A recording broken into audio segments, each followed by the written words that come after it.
Today, Dogecoin rises as Bitcoin falls.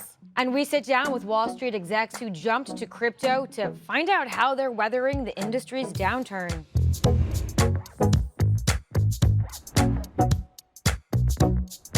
Welcome to CNBC's Crypto World. I'm Pippa Stevens. Digital currencies were mostly flat over the Thanksgiving holiday, and today they are turning lower. By noon Eastern, Bitcoin fell to $16,000, and Ether dipped to $1,100. At the same time, Dogecoin is surging this morning, up to 9 cents. In the past week, Bitcoin's fallen 0.5% as the FTX-driven rout continues. Ether is down 1.3%. All right, jumping right to our main story. Earlier this year, it was commonplace to find seasoned Wall Street executives making the jump to crypto. The venture capital money was flowing, the hype over Web3 and NFTs was growing, and Bitcoin prices were in the 40K range. But now, not so much. The FTX scandal has cast a black cloud over the crypto industry and on digital asset valuations. We caught up with a few Wall Street execs who made the jump to see how they've been weathering the crypto winter and the most recent headlines. How do you usher in mainstream adoption? Asaf Meir now leads a company of about 120 people, but about 4 years ago, his team consisted of only 6 employees. Meir is the CEO of the digital asset risk monitoring startup, Solidus Labs. We work with the government, we work with CeFi crypto service providers, as well as DeFi protocols, lending protocols, NFT marketplaces, stablecoins, and so on. We help our clients in broad strokes to understand whether or not there's any trade manipulation, whether there's any market abuse, how to prevent it, and ultimately also how to navigate the very evolving world of the regulatory landscape in our space. But really the goal of everything I've just mentioned is to usher in mainstream adoption, both from the retail and the institutional side of things. The Israel-born entrepreneur came up with the business idea with his 2 friends, Chen Arad and Praveen Kumar. Meir and Kumar worked on the electronic trading desk at Goldman Sachs. Kumar tells us he made the jump to crypto because he believed in the thesis of the company and in Meir. Doubt is proportional to discovery, and the more you're uncertain about things, the more you throw yourself into doubt and into uncharted territory, the more you're likely going to grow and discover things. Meir says the importance of instilling proper market integrity practices into crypto is more important now than ever before. Data released last month from blockchain analytics firm Chainalysis shows that hackers have stolen more than $3 billion since the start of this year. Meir says the recent fall of FTX only further highlights the need for trust in the industry. There's right now a stain on the industry that we cannot disregard. We need Solidus and many others in the industry to take a deep look into understanding what are the core problems and how are we building trust in order to ultimately do what we all want to do here, which is usher in that kind of mainstream adoption. After serving in the Israel Defense Forces, Meir got a scholarship to Brandeis University, where he studied computer science and economics. But his first exposure to tech was in Israel. Meir says his experience with the country's army helped shape his career. I served in a combat unit. Ultimately, I actually kind of suffered an injury at the end of my Army service, but that allowed me to get exposure to the technological side of our unit and to the R&D kind of operations there, which really captivated my mind. Once in the U.S., Meir hit the ground running. He worked at Goldman for 3 years. While at Goldman, blockchain started really catching our attention about 2017, 2018, when the ICO kind of boom happened, and then it's collapsed right thereafter, right?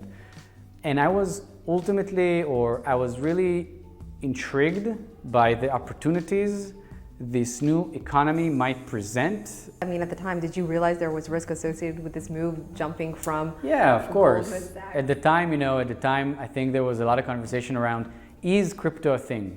Is crypto even going to make it? Which to me works, actually incentivized me even more to be there at the ground floor.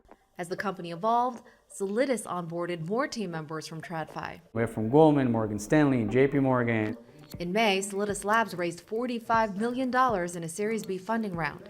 In total, the company raised about $68 million. I think, especially in our space, more than other spaces, there's a lot of noise.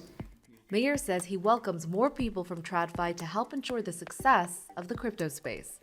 I think that we need more folks with a mindset into institutionally oriented kind of risk practices to come in and kind of help to shape up the industry. So I think it's extremely important for the industry to convert people from TradFi into crypto and DeFi. Jody Gunsberg also made the jump to crypto. In June 2021, she left Morgan Stanley, where she was the chief institutional investment strategist for wealth management. She now serves as the managing director of CoinDesk Indices. It was right as the pandemic drop was happening. You know, all the assets were crashing. The Fed was flooding the market with money, and investors were searching where to invest in. They were looking at alternatives, and Bitcoin just kept coming up. So that's how I learned about it. Gunsberg says the more she learned about crypto, the more it intrigued her to the point of wanting to work in the space full time. So she reached out to her contact at CoinDesk.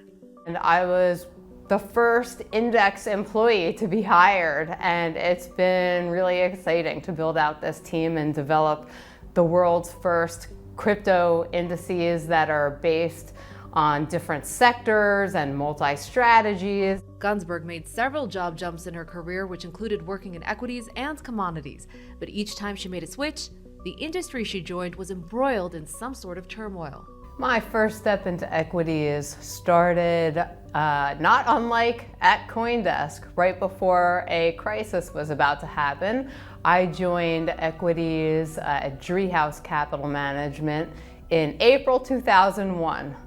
Right before the September 11th and the massive drop in 2002, and we were an aggressive growth equity strategy, so it was quite dramatic in terms of a down market. I feel like the crisis has always been part of my career, and I think that it's taught me a lot about staying calm and focused on the data when things are happening.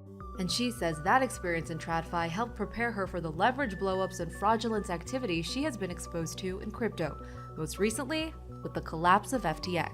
You know, it's unfortunate. It's an unfortunate situation. However, after living through so many crises, I know that there's silver linings and that there's opportunities to improve. So I do look forward to a better industry coming out on the other side of this. I do believe it is here to stay, and I think it will be stronger. I think it will be safer, and I think that it will continue with the best and the brightest, and we'll get past this. Okay, that's all for Crypto World this week, but we are back again on Monday, and we will see you then.